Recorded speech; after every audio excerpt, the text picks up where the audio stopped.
জুলাই ২৪-এর আন্দোলনে গণহত্যার জন্য একক বাহিনী হিসেবে পুলিশকে দায়ী করা হয়। মানুষের ক্ষোভের আগুনে পুড়ছে বাহিনীটির শত শত থানা, যানবাহন। জীবন গেছে ঠিক কত সদস্যের সেই হিসাবও স্পষ্ট করতে পারেনি বাহিনীটি। ৫ আগস্টের পর পরবর্তী পরিস্থিতিতে পুরাতনরা গিয়ে চেয়ারে এসেছে নতুন মানুষ, কিন্তু মাঠের চিত্র পরিবর্তনের আগে নিজের চেয়ার ঠিক রাখতেই ব্যস্ত পুলিশ কর্মকর্তারা। তাতে মানুষ বদলালেও বদলায়নি আচরণ।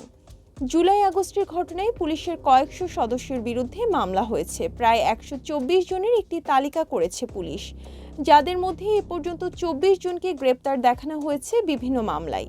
এদের মধ্যে আন্তর্জাতিক অপরাধ ট্রাইব্যুনাল মামলাও আসামি আছে কয়েকজন।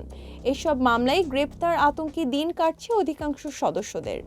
মামলা আতঙ্কের পাশাপাশি বদলি বাণিজ্যের অভিযোগও এরই মধ্যে উঠেছে। আর বদলি পদায়নে প্রাধান্য পাচ্ছে রাজনৈতিক পরিচয় ও বিশেষ কর্মকর্তাদের আনুকূল্য। আর এসবের মধ্যেই বাহিনীটির হারানো মনোবল ফিরে পাওয়ার যুদ্ধ চলছে। পুলিশের মুখপাত্র এনামুল হক সাগর সংবাদ মাধ্যমকে বলেন, বিভিন্ন মামলায় যারা আসামি তাদের কিন্তু সুনির্দিষ্ট অভিযোগ গ্রেপ্তার করা হচ্ছে। পুলিশ সদস্যদেরকেও গ্রেপ্তার করা হয়েছে। সবাইকে আইনের আওতায় আনা হচ্ছে সুনির্দিষ্ট অভিযোগের ভিত্তিতেই। পট পরিবর্তনের পর ধারণা করা হয়েছিল আচরণীয় পরিবর্তন হবে বাহিনীতে, কিন্তু সে আশায় অনেকটা গুড়ে বালি। কেউ কেউ ভুল পাল্টে রাতারাতি হয়ে গেছেন বঞ্চিত ও আওয়ামী লীগ বিরোধী কর্মকর্তা। বিশ্লেষকরা বলছেন, শত বছরের পুরনো সংস্কৃতি থেকে এখনো বের হতে পারেনি পুলিশ, তাই আগের হালের পথেই হাঁটছে বাহিনীটি। কোনো সংস্কারই কাজে আসবে না যদি আলাদা কমিশন না হয়।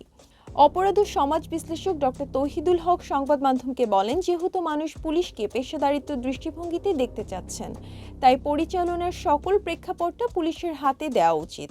তারা নিজেদেরকে কিভাবে পরিচালনা করবে সেটা শুনে কাঠামোগত পরিবর্তনটা সেভাবেই হওয়া উচিত।